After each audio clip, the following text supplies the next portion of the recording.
I decided to do something that I haven't done before and do a ranking video. And because Godzilla vs Kong came out recently and the MonsterVerse is probably not going forward, but probably is, and it's all up in the air right now and nobody knows, but we'll see what happens. So naturally I decided to do a MonsterVerse ranking video, and that hasn't been done yet, right? And it should be relatively quick and easy because there's only 4 films in the MonsterVerse so far. So just some disclaimers: I will not be taking into account Rotten Tomatoes ratings and reviews and general audience reception and all that kind of thing. This is my own opinion on the films and my own ranking. So if a movie has a poor Rotten Tomatoes rating, that doesn't necessarily come into account with me because I often like terrible films. Second disclaimer that this will include spoilers for Godzilla vs Kong, so if you haven't seen it yet, go and see it. Why not? Everyone else is at the moment. And I also wanted to say as well that I do enjoy all of these films, and the difference between my enjoyment of them is very, very small. Just because I rank one lower on the list doesn't necessarily mean that I hate it, it just means I like it a little less than the ones that come after it. And that brings us to the lowest on our list, Godzilla 2014. Just because it's lowest on this ranking doesn't mean that I don't enjoy it, but it does have a huge focus on bland human characters and killing off the one interesting character. And let's face it, Godzilla movies have never been about the human characters, unless your name is Dr. Serizawa. Let them fight. One big no-no in a Godzilla film is teasing that Godzilla's going to fight a monster and then cutting away to it, and that we only see it as news coverage footage. That is a big no-no and a huge Godzilla sin. And for a Godzilla film, there is just not enough Godzilla in it. That's been the case with some Godzilla movies in the past. Even in the original, there wasn't that much Godzilla in it, but they done that movie a lot better. Good job. And even with those negatives, this is still an enjoyable enough Godzilla movie, and I think it's a solid Godzilla entry, and I do like this interpretation of the character. I like that he is the last of his kind, and Godzilla keeps balance on the Earth, and that's why he's hunting down these Mutos. And the fight between Godzilla and the Mutos is actually pretty decent, and I loved that part where he shoots his atomic breath down into that Muto's mouth.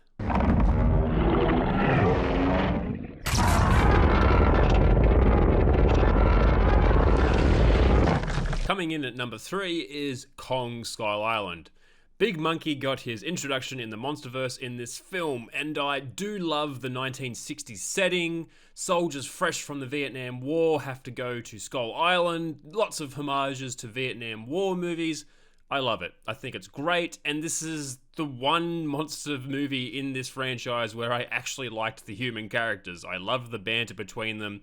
I could believe they spent a lot of time together during the war, and that I enjoyed, and seeing them die off slowly one by one is my favorite part of the movie. And I've always loved King Kong movies for the different monsters they have on the island, and this one has a fantastic and terrifying variety. You've got skull crawlers, a giant Maya squid, Mother Longlegs, which terrified the crap out of me, just impaling people with her long legs, psycho vultures, and of course Kong himself.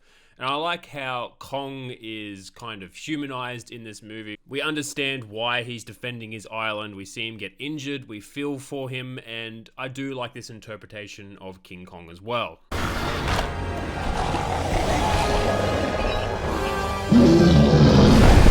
Coming in at number 2 is Godzilla vs Kong. You were expecting this to be my number 1, weren't you? When I first watched the film, I wasn't sure what to think. I really did enjoy the film, but it didn't quite reach my expectations, and I'm not sure if my expectations of it were too high. I know, right? A movie where a big monkey punches a big lizard in the face and my expectations are too high. Again, the human characters are not the focus here, even though I must say that some of them are wasted, not properly developed. And there are some characters that just shouldn't have been put back into the movie. They serve no purpose whatsoever. And some actors have no idea what they're doing. Like the guy that played Henry jokingly likened Bernie to Brienne of Tarth. What? Brienne of Tarth is not comic relief, and she wasn't saying random conspiracy theories all the time, and I just don't know why he said that. That must have been taken out of context. And there are some characters that just should not have been in the film at all, or at least had their role reduced. But what the movie promised was Kong and Godzilla fighting each other, and it delivered on that, and it was all great. And I knew they would be teaming up on an actual villain monster. My money was either on Mechagodzilla or King Ghidorah, and obviously it was Mechagodzilla, which I loved. The fights between Kong and Godzilla, just massive spectacles. I enjoyed the destruction they wrought and the battling between the two, and some nods to the previous Godzilla vs King Kong movie, which is great.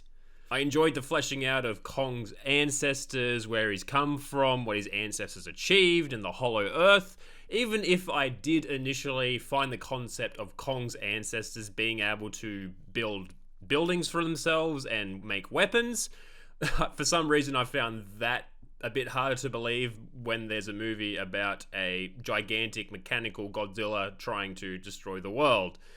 Because I'm an idiot.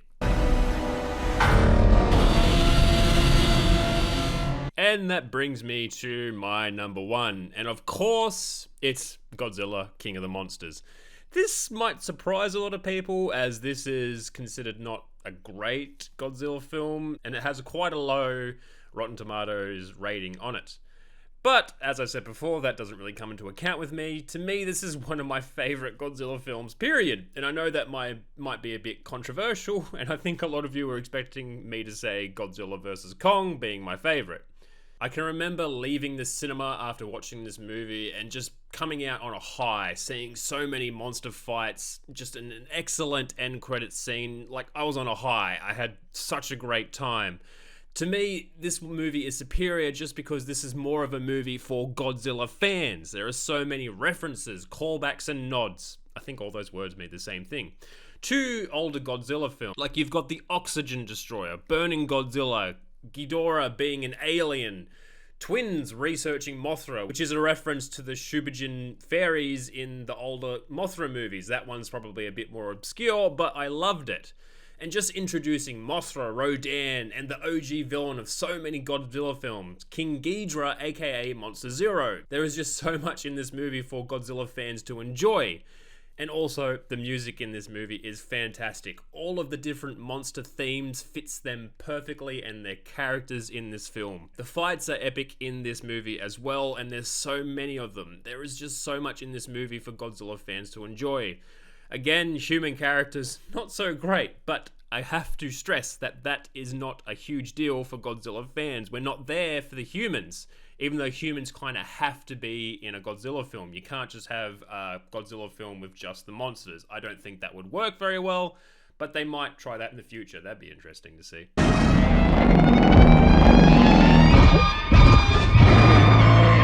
So, that's it.